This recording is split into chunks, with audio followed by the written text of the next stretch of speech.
Hi guys, నేను మీ ఆంధ్ర అమ్మాయిని. ఈరోజు నేనైతే ఎగ్ కర్రీ అయితే చాలా సింపుల్గా చేశాను. ఎలా చేశానో ఒకసారి నా స్టైల్లో చూసేయండి. ఫస్ట్ అయితే టమాటోలు, ఆనియన్స్, పచ్చిమిర్చి చిన్న చిన్న ముక్కలుగా కట్ చేసుకోవాలి. అలానే గుడ్లను కూడా ఉడికించుకొని పక్కకి పెట్టేసుకోవాలి. తర్వాత ఒక ప్యాన్ పెట్టేసుకొని దానిలో ఆయిల్ వేసుకొని, ఆయిల్ ఇట్టిన తర్వాత తాలింపు గింజలు, ఆనియన్స్, పచ్చిమిర్చి, కరివేపాకు వేసుకొని దోరగా ఫ్రై అయిన తర్వాత దాంట్లో కొంచెం పసుపు, అల్లం వెల్లుల్లి పేస్ట్ వేసుకొని పచ్చివాసన అంతా పోయిన తర్వాత దాంట్లోకి టమాటాలు వేసుకొని కొంచెం సాల్ట్ వేసేసుకొని టమాటాలు మగ్గేంత వరకు ఉడికించుకోవాలి.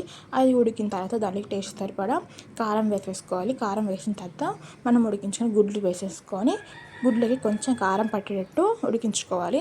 ఉడికిన తర్వాత దాంట్లోకి చింతపండు పులుసు అయితే కొంచెం పోసుకోవాలి. పోసుకున్న తర్వాత కొంచెం కుక్ అయిన తర్వాత దాంట్లోకి ధనియాల పౌడర్ వేసేసుకోవాలి.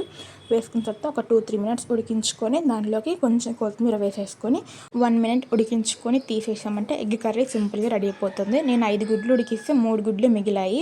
వీడియో నచ్చితే లైక్ చేసి నా ఛానల్ని సబ్స్క్రైబ్ చేసుకోండి.